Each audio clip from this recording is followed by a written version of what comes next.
In the 1700s, Corsica was under the rule of the Republic of Genoa, a country that no longer exists.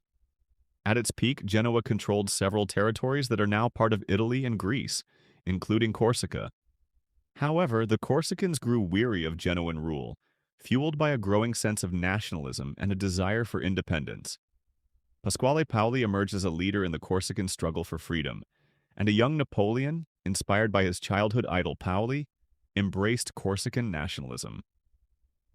By the 1760s, Corsica was engulfed in conflict. The Republic of Genoa, burdened by debt and war, decided to sell Corsica to France in 1768. This decision sparked outrage among Corsican freedom fighters, but they were powerless against France's imperial might. The turning point came in 1769 when French forces clashed with Corsican troops at the Battle of Ponte Novo. After a swift victory, France claimed Corsica as its territory. Shortly after, Napoleon Bonaparte was born. His father, Carlo, was a lawyer who initially fought alongside Corsican freedom fighters. However, after France's victory, Paoli was forced into exile, and Carlo switched allegiances, becoming a staunch supporter of the French monarchy. He leveraged his connections to advance his career, eventually securing noble status. By 1777, Carlo became Corsica's representative to the court of the new French king, Louis XVI. This shift deeply troubled Napoleon, who viewed his father as a coward and a traitor. Nevertheless, it was through his father's connections that Napoleon and his brother Joseph secured scholarships, enabling Napoleon to enroll in the French military college. At the college, Napoleon was surrounded by the children of French aristocrats and faced ridicule for his Corsican accent. Unfazed, he avoided socializing with his peers, seeing the French as colonizers. His dream was to see Corsica achieve independence. Napoleon found solace in books, particularly the works of Enlightenment philosopher Jean-Jacques Rousseau, who wrote about Corsican freedom and admired the Corsicans' bravery. In addition to philosophy, Napoleon developed a keen interest in mathematics, history, and geography, excelling in these subjects. Among his favorite reads was Plutarch's Parallel Lives, a collection of biographies featuring historical figures like Alexander the Great and Julius Caesar. Napoleon often drew inspiration from Caesar, comparing himself to the Roman leader. After completing his education, Napoleon joined a military academy in Paris, specializing in artillery. He graduated as a second lieutenant in the Royal Artillery of the French Army. Throughout this time, he frequently returned to Corsica, continuing to idolize Pasquale Paoli. However, the political landscape shifted dramatically in 1789 with the onset of the French Revolution. During this period, Corsica came under the jurisdiction of the new French National Assembly, leading to the pardon of Pasquale Paoli. After 20 years in exile, Paoli returned to Corsica, where he was warmly welcomed by the people, including Napoleon. In subsequent elections, Paoli was elected president of Corsica. Despite Napoleon's father, whom Paoli viewed as a traitor, having passed away by this time, Paoli harbored resentment toward Napoleon's family. Consequently, Paoli declared that such traitorous families could not remain in Corsica, forcing Napoleon and his family to relocate to France in June 1793. Following this, Paoli severed ties with the French Revolutionary Assembly and aligned himself with their enemy, the British. This led to the establishment of the Anglo-Corsican Kingdom in 1794, expelling France from Corsica and placing it under British control. However, this arrangement lasted only 2 years. In 1796, France launched an attack, reclaiming Corsica from British rule. Meanwhile, France was embroiled in a civil war, with various factions of revolutionaries and counter-revolutionaries fighting for control. In 1793, a political group called the Jacobins came to power, led by Maximilien Robespierre. During this turbulent period, Napoleon expressed his support for the Jacobin government in a political pamphlet, catching the attention of Robespierre's brother, who was deeply impressed. This marked a turning point in Napoleon's career. In September 1793, an event further elevated his standing. The uprising at Toulon, a French naval base, and the subsequent British attack. Napoleon was dispatched to take command of the situation. At the time, Napoleon served as a senior gunner and artillery commander.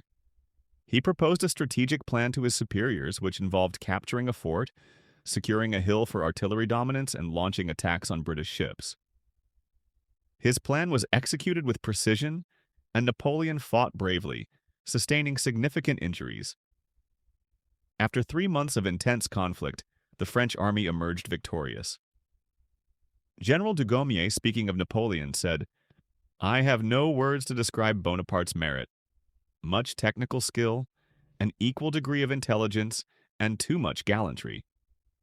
Napoleon is an extraordinary man." In recognition of his contributions, Napoleon was promoted to the rank of brigadier general at just 24 years old. During this period, France remained in the throes of civil war, and Robespierre sought to implement sweeping reforms, including universal male suffrage, granting voting rights to all men over 18. While women were not granted political rights, significant reforms were introduced for them, such as the right to divorce, access to education, and work opportunities. Robespierre also played a key role in abolishing slavery in France and its colonies. His influence is still reflected in France today, with numerous roads and metro stations named after him.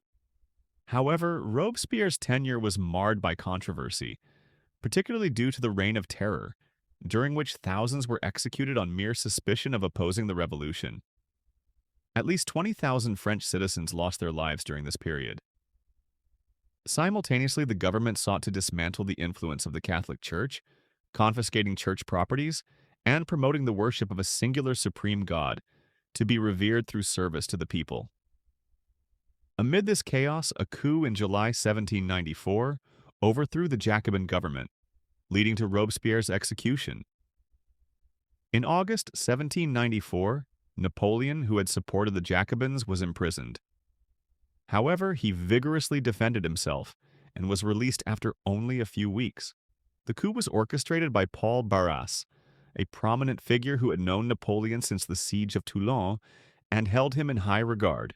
In October 1795, Napoleon was tasked with quelling a royalist uprising in Paris. Despite being outnumbered 6-1, Napoleon employed 40 cannons and limited infantry to suppress the revolt within 2 hours. This success earned him the title of general, and he became a national hero. At just 27 years old, Napoleon was appointed general of the French army. Shortly after, he took command of the Army of Italy, not the Italian army, but the French forces operating in Italy. The troops under his command were demoralized, undisciplined, and poorly supplied. Napoleon addressed these issues by delivering rousing speeches, emphasizing the importance of discipline, and condemning looting and pillaging. He declared that only cowards engaged in such actions, and his armies refrained from plundering conquered territories. However, Napoleon did indulge in one form of appropriation: art. His passion for art stemmed from his desire to establish a universal museum in Paris, showcasing masterpieces from around the world. Years later, he even renamed the Louvre Museum after himself. Returning to the Army of Italy, Napoleon led them in the famous Battle of Arcole against the Austrians. This iconic painting depicts the battle. Napoleon's tactics involved rapid troop movements, varied formations, and surprise attacks, which led to a decisive victory. In 1798, as France considered invading Britain, Napoleon refused to participate, arguing that the British Navy's strength made such an invasion impractical. Instead, he proposed a campaign in the Mediterranean, aiming to capture Egypt and block British access to India. He also planned to assist Tipu Sultan of Mysore in his fight against the British. Napoleon set sail from Toulon with 40,000 soldiers and over 160 scientists, scholars, and artists, aiming to document the knowledge and culture of the regions they would conquer. The campaign began with the capture of Malta, followed by landings in Alexandria, Egypt. Battles such as the Battle of Alexandria and the Battle of the Pyramids ensued, resulting in victories against the Ottoman army and local rulers. The French flag flew over the citadel of Qaitbay, as seen in these modern-day photos of Egypt. Napoleon established the Institute of Egypt to study the country's history, culture, and resources, while also promoting Enlightenment ideals. However, the campaign's success was short-lived. In August 1798, the British Navy destroyed much of the French fleet in the Battle of the Nile, depicted in this historic painting. A year later, in August 1799, after continued defeats, Napoleon secretly abandoned his army and fled Egypt. While Napoleon's military campaign was largely a failure, he lost control of Egypt and Malta. It was scientifically significant. The discovery of the Rosetta Stone, a slab inscribed with the same message in 3 languages, was a breakthrough in deciphering ancient Egyptian hieroglyphics. French scientists also documented Egypt's flora, topography, and architectural designs. Despite the campaign's failure, Napoleon was welcomed as a hero upon his return to France, thanks to extensive pro-Napoleon propaganda. Newspapers, paintings, songs, and poems glorified his achievements, creating a larger-than-life image of Napoleon. This propaganda played a crucial role in shaping public perception. When Napoleon returned to France in 1799, the country was rife with conflict and corruption. In November 1799, Napoleon orchestrated a coup, overthrowing the existing government and establishing a new consulate government with himself as first consul. A new constitution was introduced, and a referendum was held to secure public approval. The results, announced by Napoleon's brother Lucien, claimed that 99.9% of voters supported the new constitution. In reality, only about 50% of the votes were in favor, as revealed by French historian Claude Langlois in 1972. Over the next few years, Napoleon consolidated his power through a series of referendums.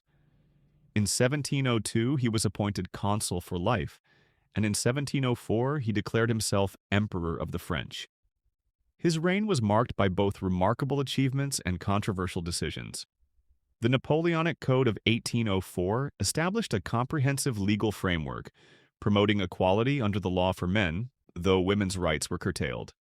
Napoleon also ended feudalism in France and the territories he conquered, promoted secularism, and established the Bank of France, which stabilized the economy. He modernized the education system, improved infrastructure, and ensured food security in Paris. Despite these reforms, Napoleon's hunger for power led to a series of wars across Europe. His campaigns, while initially successful, ultimately resulted in his downfall. In 1812, Napoleon's invasion of Russia ended in disaster, with his army decimated by the harsh winter and Russian tactics. In 1814, after a coalition of European powers defeated him, Napoleon was exiled to the island of Elba. He escaped in 1815 and briefly regained power during the 100 Days, but his final defeat at the Battle of Waterloo led to his exile to the remote island of St. Helena, where he died in 1821. Napoleon's legacy is complex. While he brought stability and progressive reforms to France, his insatiable ambition and relentless wars caused immense suffering. Some view him as a liberator who spread revolutionary ideals across Europe, while others see him as a tyrant who sought to dominate the continent. What do you think of Napoleon? Share your thoughts in the comments below.